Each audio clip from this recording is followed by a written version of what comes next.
बिजली के बिना गरीब के घर में पंखा और अमीर के घर में एसी तो छोड़िए, एक छोटा सा बल्ब भी नहीं जल सकता। ये तो हम सभी को पता है। मगर बिजली से चलने वाले उपकरण बिना तार के बिल्कुल बेकार हैं, क्योंकि तार बिजली से करंट बनाने का मुख्य स्रोत है। इसलिए आज मैं आपको फैक्ट्री में बिजली की तार कैसे बनाई जाती है उसका पूरा प्रोसेस दिखाने वाला हूं। बिजली की तार बनाने के लिए सबसे पहले प्लास्टिक के दानों का कट्टा लाया जाता है। फिर कट्टे में से दानों को निकालकर एक मिक्सर मशीन के अंदर डाला जाता है। फिर सारे दानों को लगभग आधे घंटे के लिए मिक्स किया जाता है, ताकि अपने दाने थोड़े से नरम हो जाए। जब अपने दाने नरम हो जाते हैं, फिर सारे दानों को मशीन से बाहर निकालकर एक करेट के अंदर इकट्ठा कर लिया जाता है। फिर इन सादे दानों के अंदर जिस रंग की तार बनने वाली है उस रंग के थोड़े से दाने मिक्स कर दिए जाते हैं। जैसे अभी यहाँ पर नीला तार बनने वाला है। फिर सारे दानों को एक हॉपर में पलट दिया जाता है। इसके बाद तार के अंदर का जो कॉपर होता है उसके साइज को तैयार करने के लिए सबसे पहले एक स्टैंड में छोटे छोटे यहाँ पर कॉपर के रीलों को सेट किया जाता है। फिर इन सारे रीलों में से एक एक करके पतले पतले तारों को निकाला जाता है और आगे मशीन में सेट कर दिया जाता है, जिससे हमारा एक मोटा तार का बंडल तैयार होने वाला है। जैसे अभी यहाँ पर 1.5 mm का तार बनने वाला है, जिसके लिए कम से कम 24 रील लगाई गई है।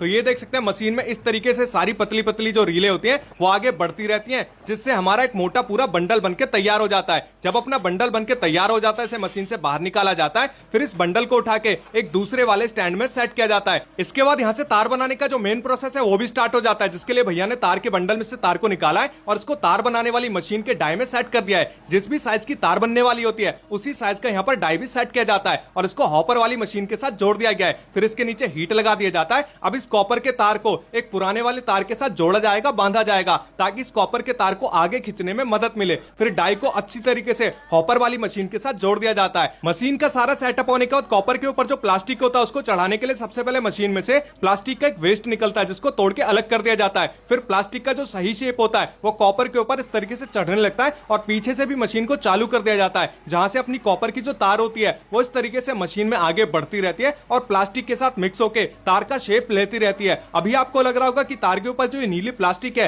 ये कहां से आ रही है। तो सबसे पहले मैंने जो आपको प्लास्टिक के दाने दिखाए थे जिसको हॉपर में पलटा गया था, ये उसी दाने का कमाल होता है। अभी ये जो तार है बहुत ही ज्यादा गर्म होता है, साथ ही में लचीला भी होता है, जिसको सख्त और मजबूत बनाने के लिए एक ठंडे पानी के चैम्बर के साथ इसको आगे भेजा जाता है, जिससे अपना तार मजबूत तो हो ही जाता है, साथ ही में किसी भी खराब कंडीशन में ना तो ये जल्दी से कटता है ना फटता है। फिर इस तार को एक काउंटिंग मशीन से गुजारा जाता है, जिसमें एक सेंसर भी लगा होता है, ताकि पता लग सके कि तार कितना मीटर तैयार हो गया है। और इस मशीन में आपको दिखाई दे रहा होगा कि 2 बड़े बड़े रोलर लगाए गए, जिनका काम होता है तार को 3 बार घुमाना। पहली बार जब तार घूमता है तो तार की काउंटिंग होती है, यानी कितना मीटर तार तैयार हुआ है वो पता लग जाता है। और दूसरे वाले राउंड में जब तार घूमकर वापस ऊपर जाता है तो यहाँ पर तार की ब्रांडिंग होती है, लेबलिंग होती है, यानी तार का नाम होता है, कंपनी का नाम होता है, आईएसआई मार्क होता है, जिससे तार की क्वालिटी का पता लगता है। इसके बाद वापस तार यहाँ पर घूमकर इन दोनों रोलरों से आगे की ओर जाता है, जिससे अपना जो तार है वो बन के पूरी तरीके से आगे बाहर निकलता रहता है। अभी आपको लग रहा होगा कि तार तो पूरी